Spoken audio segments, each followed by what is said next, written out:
This afternoon, Walter Kaegi is going to speak on the subject of the transformation of late Roman North Africa into Muslim North Africa. This is a subject that he knows very well and has worked on for the length and breadth of his career. His career goes back quite a ways to undergraduate times at Haverford and then graduate studies at Harvard. The breadth you might not quite fully expect because he's such a Hyde Park fixture. We all know Walter Kaegi, if only for his beautiful winter accoutrements that his son procured for him in multiple animal fur form. But Walter Kaegi also has a very expansive experience of the late Roman world. He's a Byzantine historian of enormous importance and note in the United States, a founder of various important groups, a participant in the major journals on the subject. He's also someone who has trod the ground. Like A.H. Hem Jones, he's been to all of the late antique Roman provinces and even managed to tick off, I think, the very last one in the backlands of Libya only very recently, much to our dismay, surprise, and gladness when he came back. Walter Kaegi is a very fine teacher and a very fine and true friend, as those of us who have worked with him and have studied with him know. He's a wonderful lecturer. As a member of the faculty, I have been many times astounded at the care and generosity with which he's read students' work and corrected and really burnt the midnight oil. And he brings so much to our discussions about late antiquity, the Middle Ages, through his knowledge, thanks to the Byzantine Zeitschrift, which he edits, of bibliography, that he is veritably a walking encyclopedia Byzantinistica, we could say. He knows a great deal, and he's going to talk to us about leafs that he has turned over and under which he's found new details on the roads, literally, that he's traveled and trod in North Africa, as well as the roads that were there around Butrint in Albania and in the uplands of Sardinia and Corsica. I'm really pleased that he's speaking with us today about the subject of his last book. I know we'll be treated to some of his wonderful maps on which he lavishes great love and attention. And I want to say, Walter Kaegi, thank you for agreeing to speak to us. And we will have nourishment for our spirits, and afterwards, if you can stay, a slight collation brought to you by the Lumen Christi Institute with a little help from the Late Antique and Byzantine Studies Workshop. Thank you for being here. Thank you, Walter Kaegi, for speaking to us this afternoon. Well, first I want to thank the organizers, Thomas Levergood and Mark Francis Franzen here for the Lumen Christi Institute, and thank Michael Allen, my colleague, for the introduction.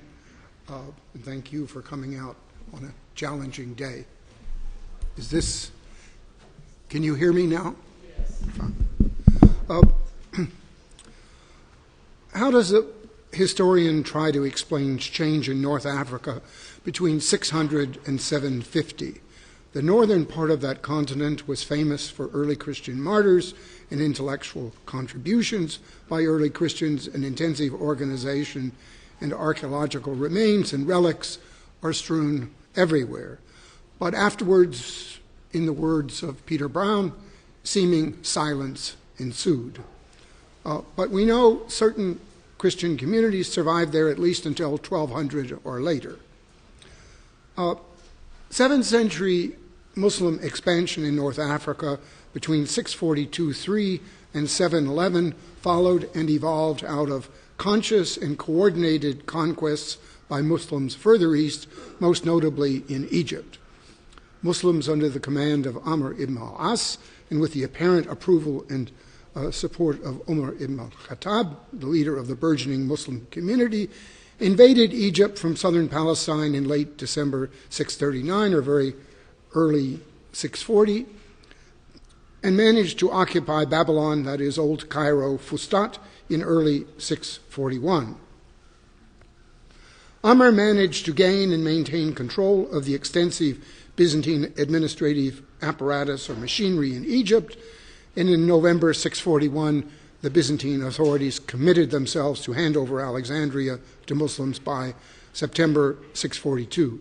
A succession of capable Muslim governors of Egypt developed and supported political and military policies for conquering North Africa.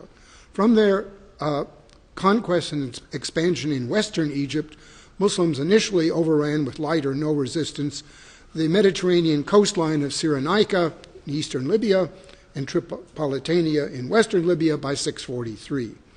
In the meantime, Muslim raiders succeeded in occupying or negotiating arrangements with inhabited settlements in the interior of Tripolitania, including Ghadames, but also more remote oases far to the south.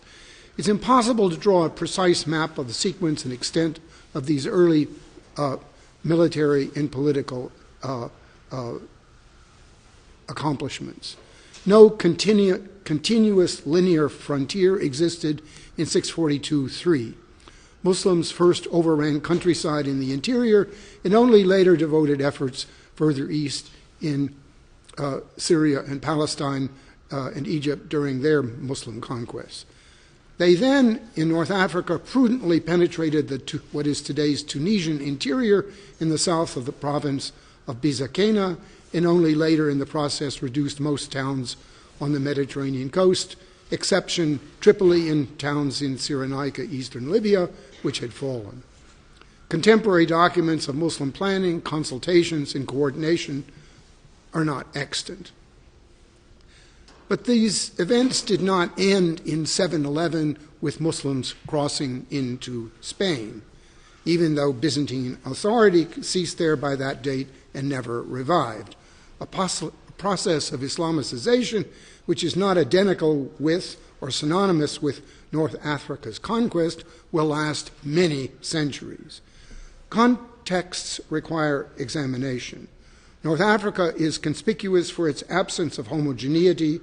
7th century North Africa remained disjointed. Its regions, including the provinces of Zugitana, that is centered on Carthage, this is Tunisia, vicinity of Carthage and Cape Bon. Its regions included Byzantine, Tripolitania, Sitipensis in central Algeria, Mauritania Caesariensis, that is in western Algeria, Mauritania Prima, Mauritania I, and Tingitana, or Mauritania Secunda, that is what is today's extreme northern Morocco. Those never formed a single coherent political, social, or economic whole. Administrators of some provinces and regions had pure communications with others, given personal, geographic, linguistic, and organizational impediments. Neither Islam nor Christianity managed to unite it. No single symbolic center or core existed before or after neither Carthage nor Al-Kairouan. No single point of view or geographic frame of reference ever took form. Fragmented local agency best describes imperial authority and efforts to develop local resistance to Muslims in North Africa. Lack of North African homogeneity did not induce or cause the Muslim expansion, but it did impede the ability of 7th century local administrations in North Africa and that of Constantinople to govern North African territories effectively. It complicated organizing and coordinating any effective defense against Muslims. North Africa's disconnected and uncoordinated regional perspectives and administrative structures resulted from and reinforced fragmentation, whether looked at from matters of coast or from the interior.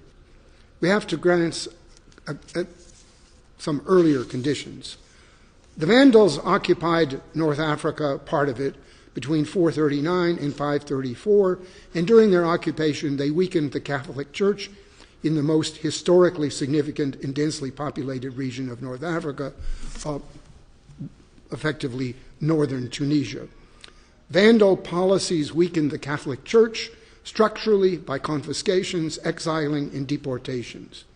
The Byzantine reconquest of this 533 to 534, legally restored the property and rights to the Catholic Church and its clergy, but its leadership and infrastructure remained enfeebled in the north, most scholars agree, by contrast with Christian communities in southern Tunisia and Numidia, or what is today's eastern Algeria.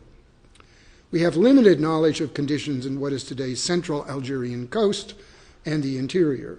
However, Romano-Latin elites in North Africa, especially those located near the Mediterranean, held steadfast to what they regarded, this is our elites, to their Roman identity.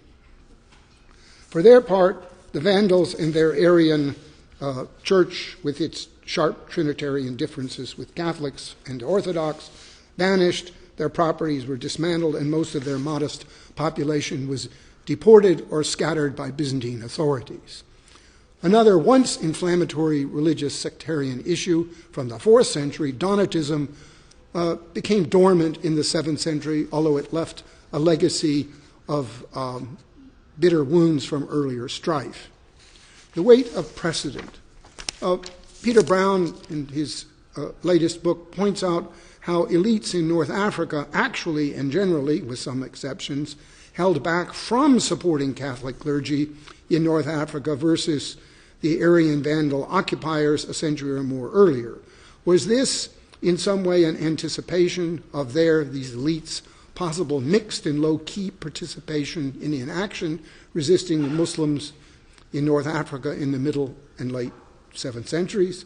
Brown does not make any such conclusions or even raise questions about that. Meanwhile, insecurity in the North African countryside increased for everyone, including laymen and clerics, from the 5th to the beginning of the 7th century. These dangers increased from North African tribal raiding, especially in the interior.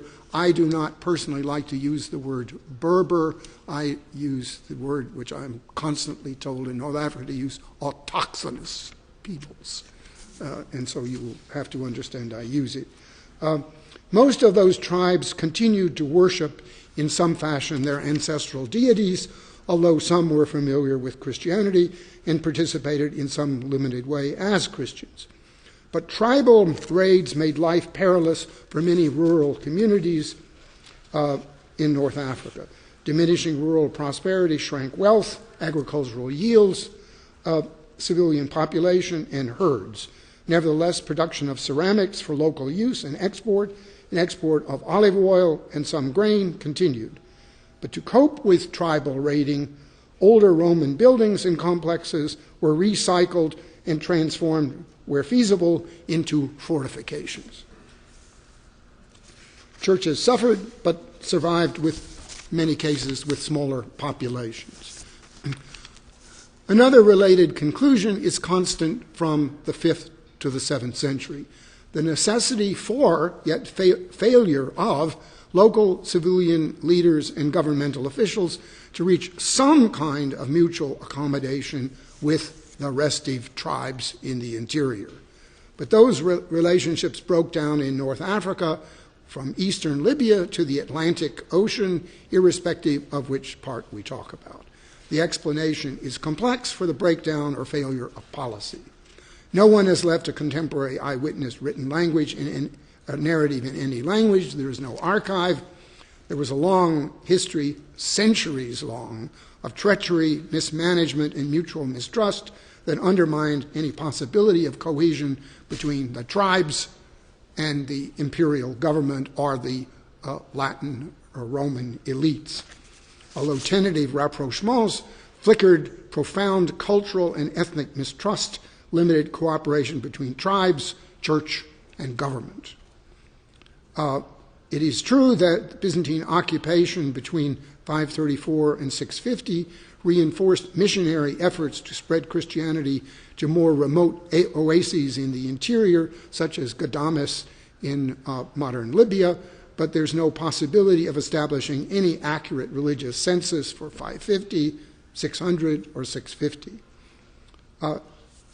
Recent travel in eastern Libya to the vicinity of Cyrene and Apollonia raised my own appreciation of just how well suited the fertile, rich, but fragile and vulnerable Greek-speaking region of Pentapolis or Cyrenaica was for Christian ascetics, it was a narrow band with a modest demographic base. The topography of part of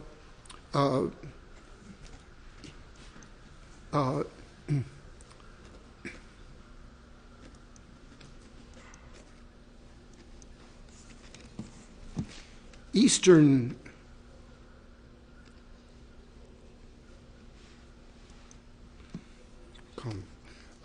Libya offered itself for the reuse or recycling by Christians of much more ancient necropolis or cemeteries. That region could survive independent from faraway Alexandria in Egypt and from Carthage. It had many refuges in its rocky grottos, but it was always vulnerable to devastating raids from other desperately poor tribes in more marginal terrain further away from the sea on the edge of the Sahara. I just want to point out here, this is Sarah, happily visited in September. It was attractive for Christian ascetics, but it could not dominate North African Christianity. The vital center for restive tribal activity and independence was not there, but inland, as always, in North Africa. In Namibia, eastern Algeria. That is in the vicinity of the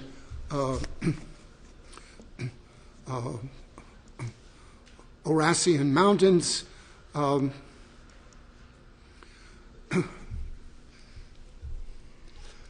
and nearby venerable sites and gateways to the Sahara, such as Timgad, Biskra, and Tubna. Internal theological, ecclesiological, and political divisions rent the Christian communities in North Africa. Bitter controversies about Christology, that is the nature of Jesus Christ, human, divine, and equally bitter ones about the interrelationship of government and church, envenomed relations between clerics, monastics, laity, military, and other officials in the 7th century. Monastics had, in many cases, radically different perspectives on the issues, and some were uncompromising in their disputes with imperial policy that was set in Constantinople. The government, for its part, saw opponents as guilty of disloyalty, treason, and the will to destroy the imperial family and the foundation of the empire itself. This is not the occasion to revisit those frictions. Philip Booth's new book, 2014, entitled Crisis of Empire, Doctrine and Dissent at the End of Late Antiquity, probes many of those issues.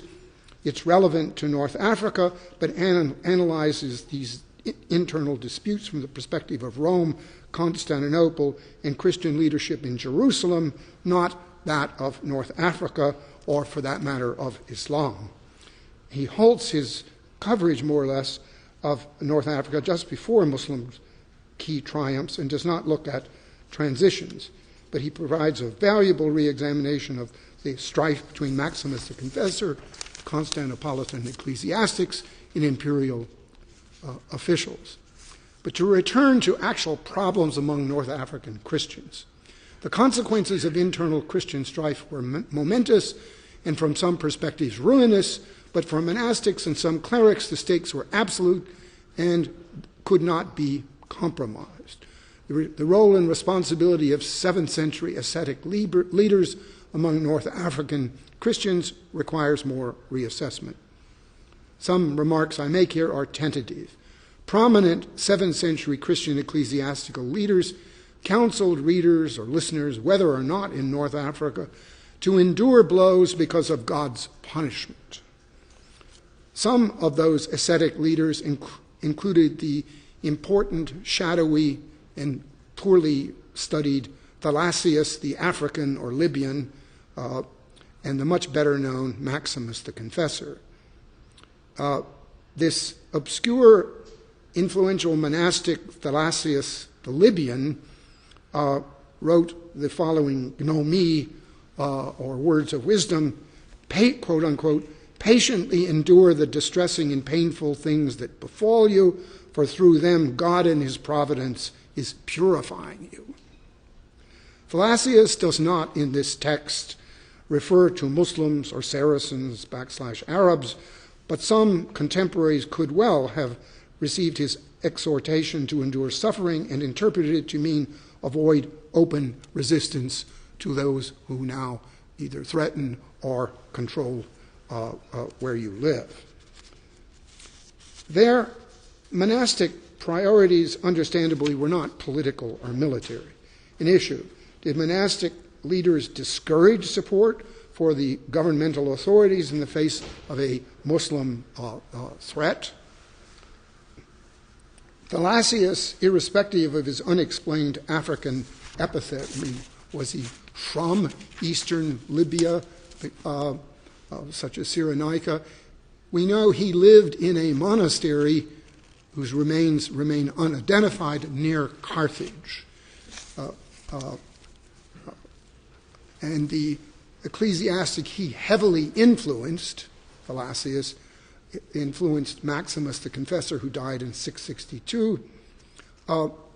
Maximus denied political accusations that he himself, Maximus, was responsible for losing Africa and Egypt to the Saracens, because allegedly he, which he denied, had warned that the empire would suffer as long as the current imperial dynasty of Heraclius held sway.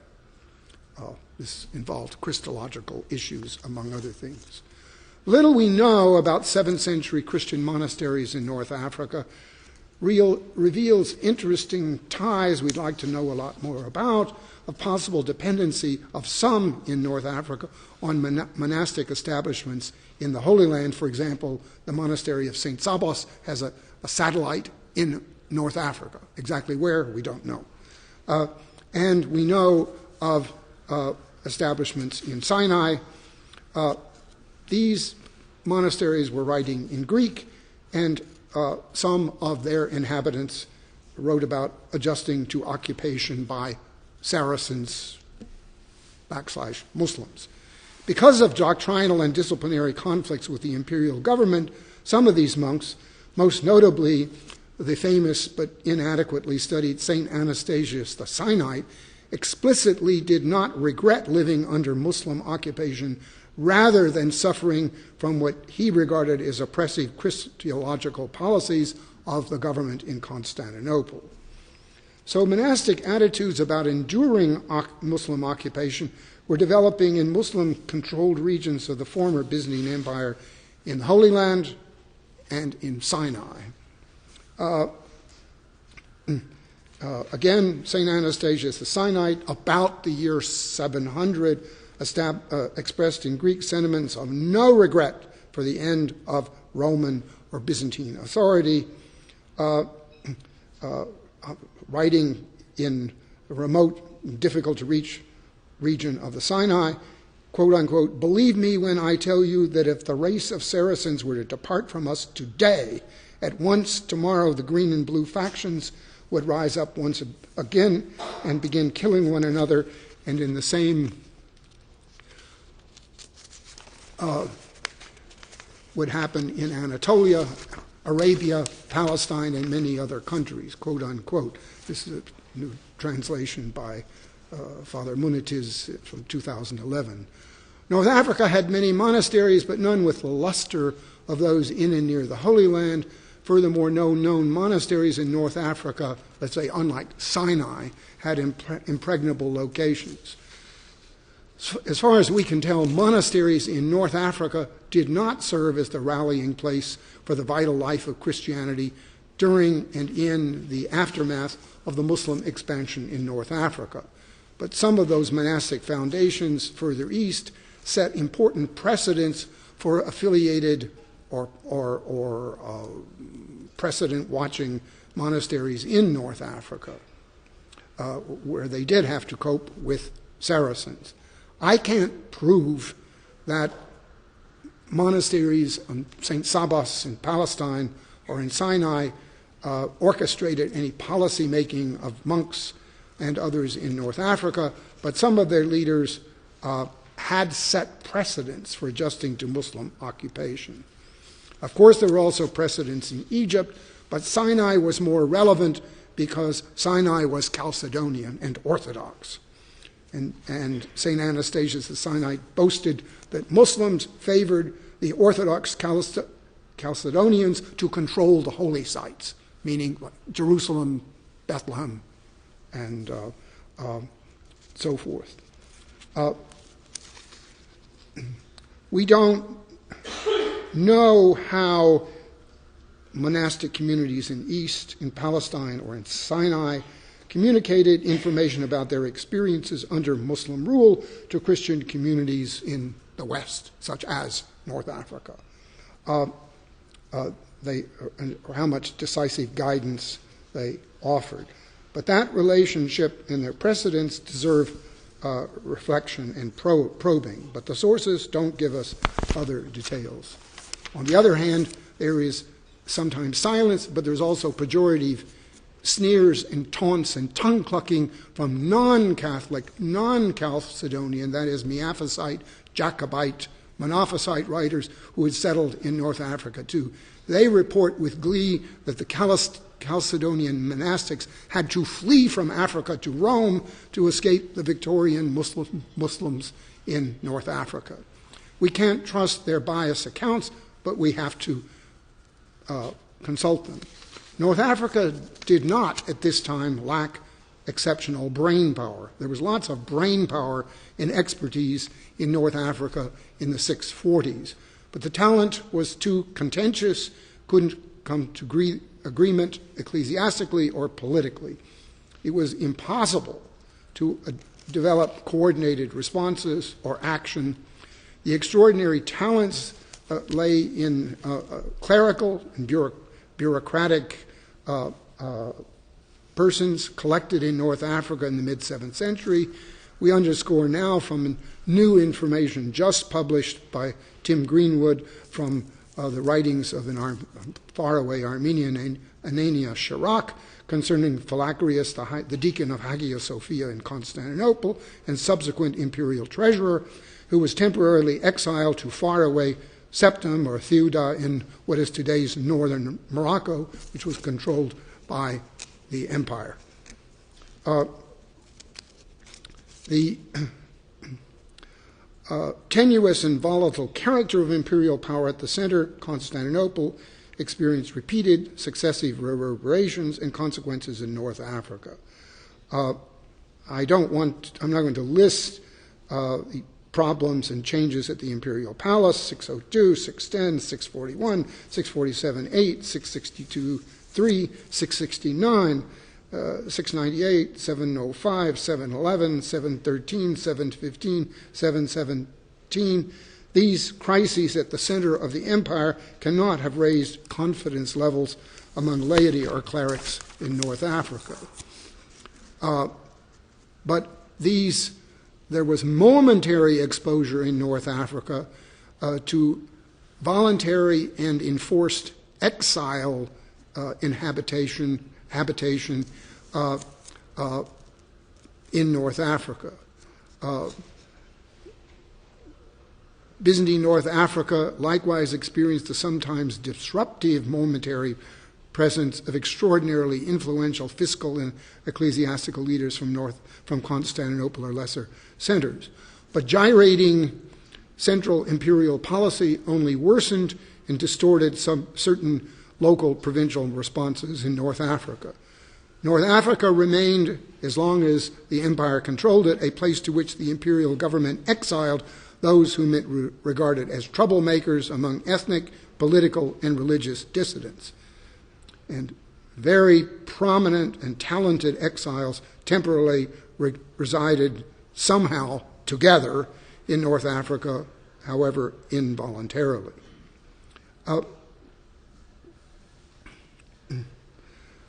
This very treasurer Philagrius, who had been the deacon of Hagia Sophia, was ordered by the emperor to create a new census of the empire. We don't know whether any effort was really made to do this in North Africa. The changes or attempted changes probably confused taxpayers. There's no doubt that North Africa was important in the 640s and following for revenues and for grain for the empire, and we know that taxpayers in Italy, Sicily, and North Africa were angry with imperial efforts to raise taxes even in the midst of the Muslim threat. Constantinople, in short, was trying desperately to find revenues to fill the gap from the loss of the very substantial Egyptian and Syro-Palestinian tax flows. North Africa became the obvious target for ratcheting up taxes to swell the government's coffers. This effort also involved, as we know from the Liber Pontificalis, the Book of the Pontiffs, Book of the Popes, potentially inventorying, cataloging, and seizure of ecclesiastical plate, especially silver. The empire's leaders, and especially its fiscal ones, needed to find the financial means to confront hugely expensive military expenditures to resist Muslims in the southeast and south, as well as the problem of the Lombards in Italy and Avaro-Slavic depredations in southeastern Europe, while they still wanted somehow to maintain, which was impossible, the elevated standard of living to which bureaucratic and other elites at the center of the empire were accustomed. These were contradictory challenges. North Africa was caught in the middle of those conflicting trends. The imperial government, for its part, wanted no ecclesiastics or political elites or its local representatives to communicate or negotiate in any way with Muslims without explicit imperial approval. They wanted to preserve a monopoly on diplomacy. This is not the occasion to revisit the government's bitter clash with Pope Martin I, who was arrested, seized, and exiled to the Crimea, in part because of accusations that he, as Pope, engaged in anti-government activities. It was charged by the government that he, quote-unquote, communicated with letters, quote-unquote, with the Saracens and sent them, quote-unquote, a book on what they should believe, along with certain funds, monies. No such book or Thomas survives. Pope Martin himself denied it. He was arrested, shipped to Constantinople, and tried in December 653, and his death occurred in exile in 655 or 656. The monastic leader mentioned above, Theodore Maximus the Confessor, was likewise accused of political crimes. Quote unquote, "For you alone have betrayed Egypt, Alexandria, Pentapolis, that is eastern Libya, Tripoli, that is Tripolitania, Libya, and Africa, Africa meaning Tunisia, essentially to the Saracens," quote unquote. He allegedly had advised or counseled the governor and general of the province of Numidia not to move his troops from Numidia, that is eastern Algeria, into Egypt to combat the Saracens / Muslims. He was accused of treason, supposedly having declared in public that, quote unquote, God did not deign that the empire of the Romans be assisted under the reign of Heraclius and his kin, unquote. He died with his tongue torn out in the Caucasus in 662. Archaeological evidence does not indicate total destruction at or near Carthage after the Muslims finally captured it around 697-8. The archaeological evidence indicates a modest continuation of some urban activity at Carthage, even though the center of the new Muslim administration, shipping, and business moved to the now developing Tunis. So a big question, of course, what happens to other Christians after 698? Some submitted, some embarked on ships for islands or mainland ports in the Mediterranean, Malta, Spain, Sicily, Balearics, Sardinia. And those who did leave did not maintain their heritage intact if they fled to troubled southern Europe. If they stayed in North Africa and lived on the coast, they became vulnerable to other raiding. Not the raiding by these tribes we've talked about, but now they're caught in the middle of impossible demands from Muslim, Byzantine, and other Christian piratic raiders. No one could be sure of their loyalty. Many simply fled under that pressure of conflicting demands. Otherwise, they were expected to give information to Muslims. Pivotal within the above timeline are the years from 660 to 685. Slender possibilities existed for stabilization and recovery for Byzantines and Romano-Africans, that is, the Latin elites, at the beginning of this period, but the military situation was irreversibly lost by 685 or 688.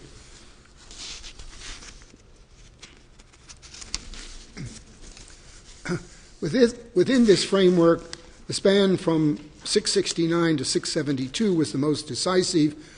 In it, Muslims firmly established their forward base at what was eventually to be called Al-Qayrawan without meeting major resistance.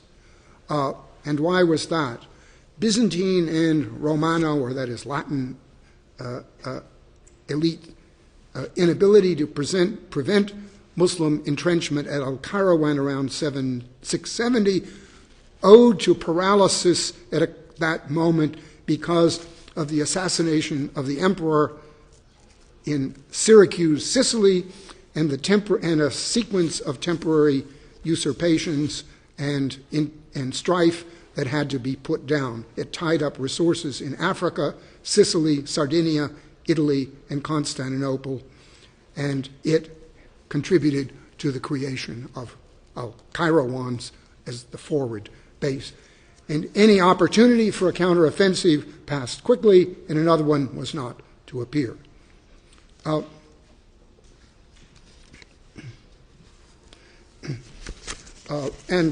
a very recent study of coins and lead seals from Sicily has given some argument for that this may have been taken about 3 years to put down usurpations.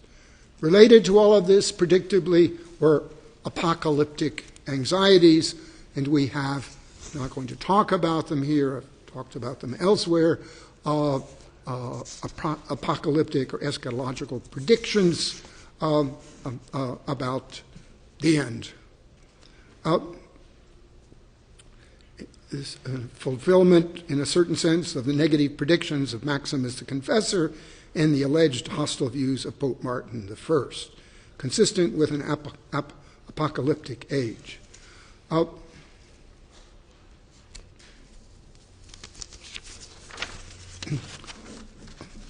All of this left North Africa at that time, that is by 670, dependent on its own resources, leadership, manpower, and psychology. It could not depend, North Africa couldn't, much on faraway relief from Byzantine-controlled Sicily, Italy, or Constantinople, but the flower of North Africa's military elites had perished in 647, 648, in a clash at or near Sabaitla, somewhat to the east of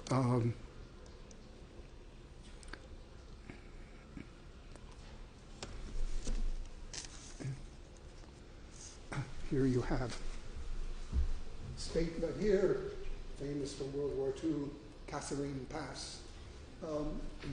And this is the edge of the Sahara, and of course here is the Oris mountains, and so here is the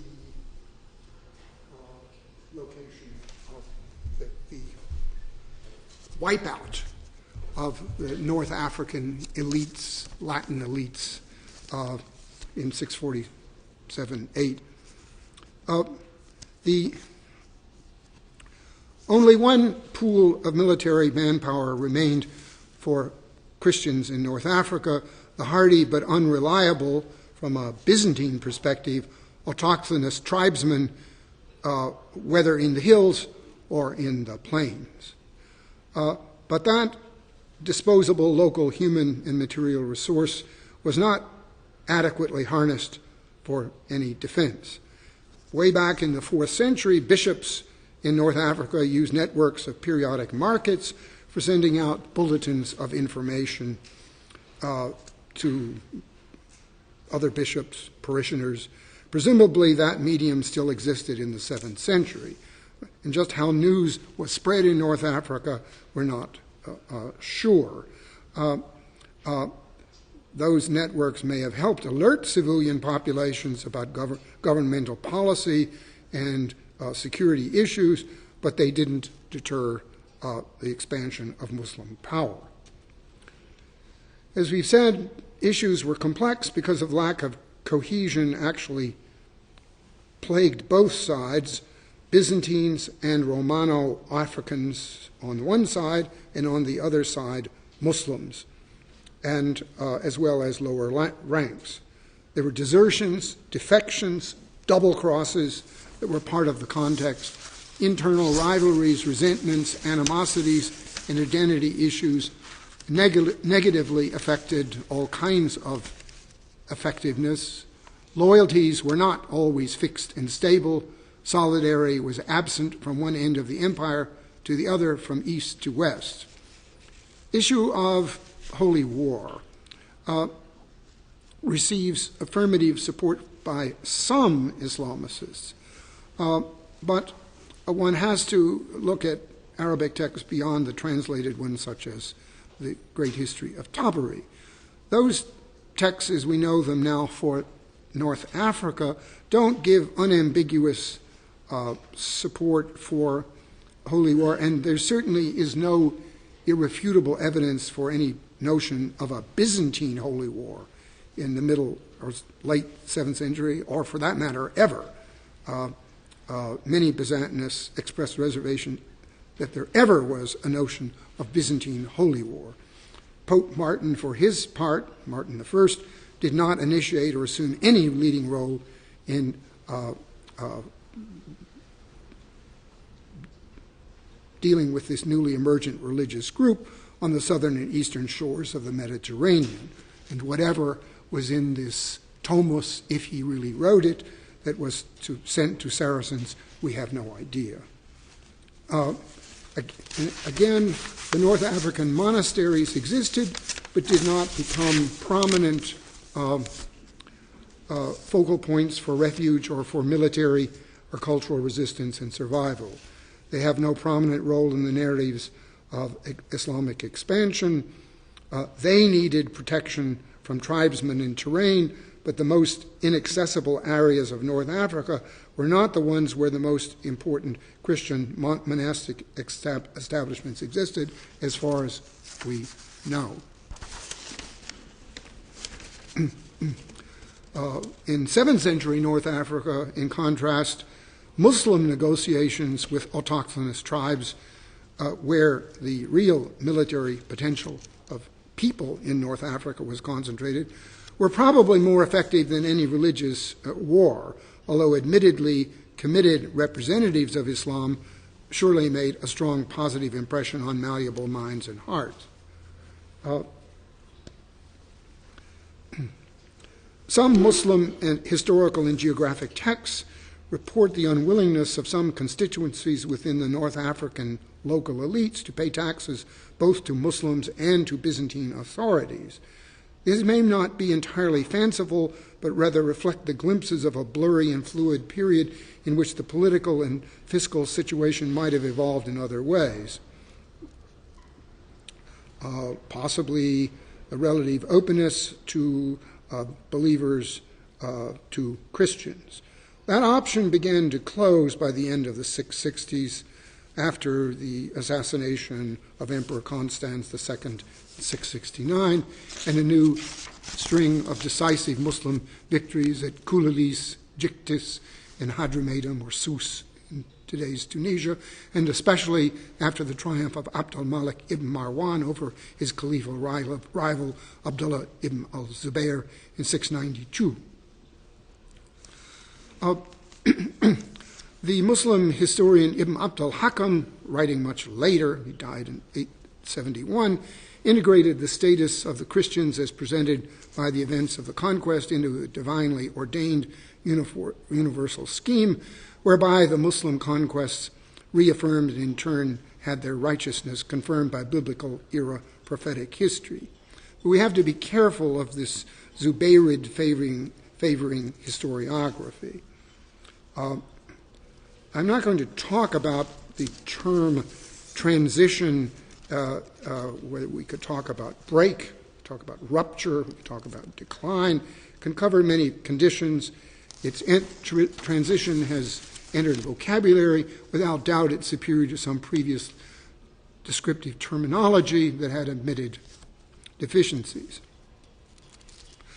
Alternative outcomes. A different one could have occurred in North Africa shortly after 647.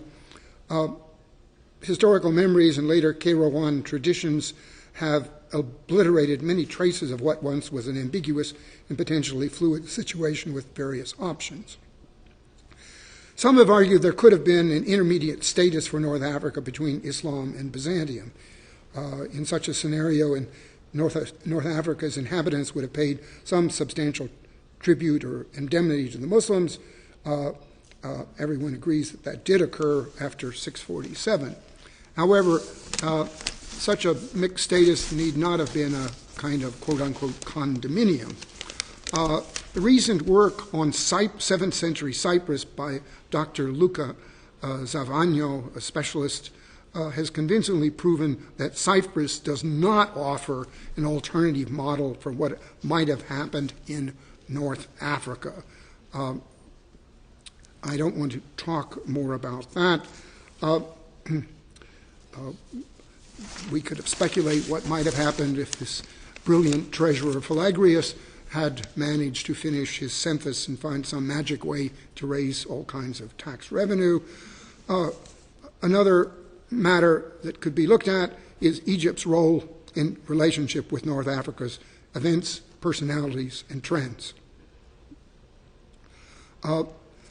However, it proved impossible for however talented governors, Muslim governors of Egypt, to control Western and even Eastern North Africa from Egypt any more than it was possible for Byzantium to control it from Sicily or Constantinople. You could not micromanage North Africa from Damascus, Medina, or Cairo.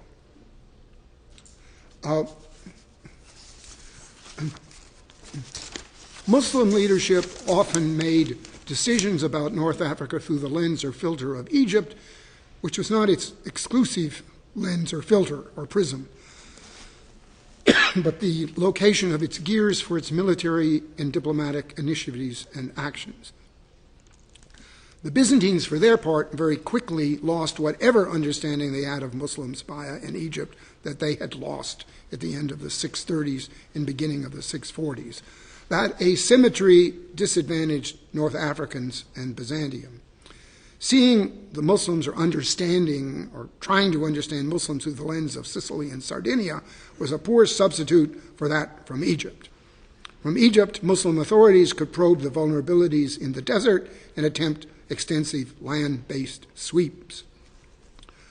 Byzantine Sicily and Italy and Sardinia provided valuable bases for maritime strikes against Muslims in North Africa and for gathering information about the coastal areas, not the interior. The Byzantines had no equivalent competitive asset.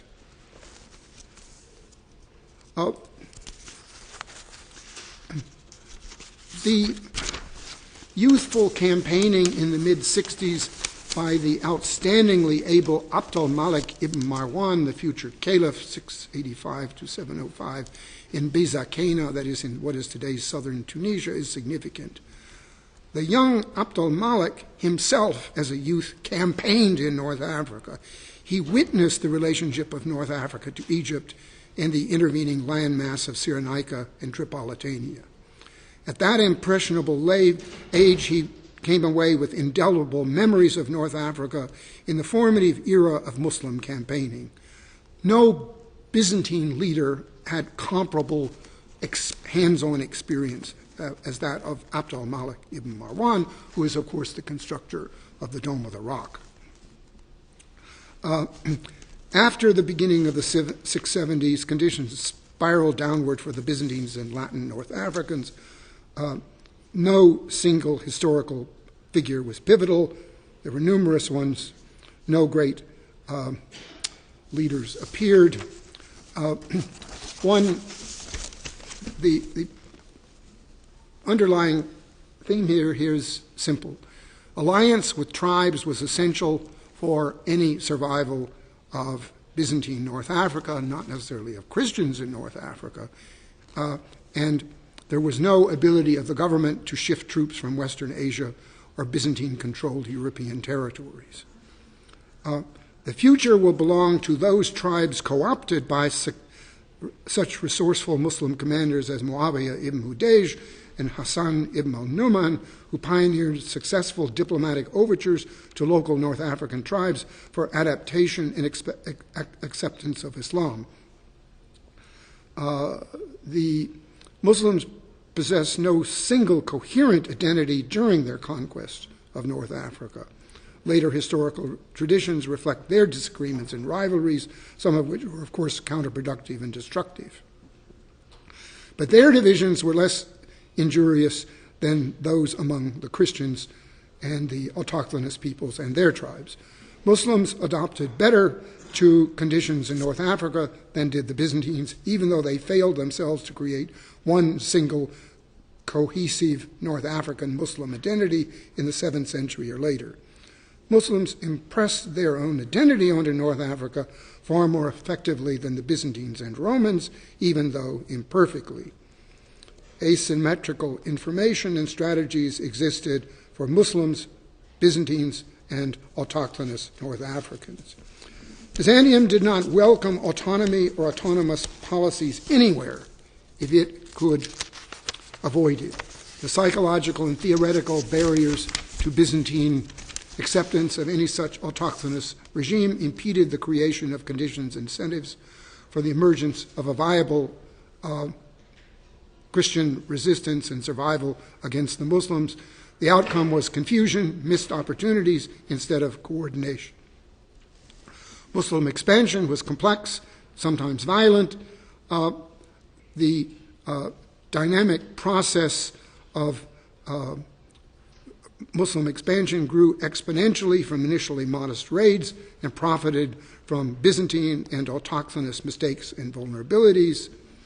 The populations of North Africa, the Christian ones, Byzantines, never maximized their potential for combining to devise any viable survival strategy.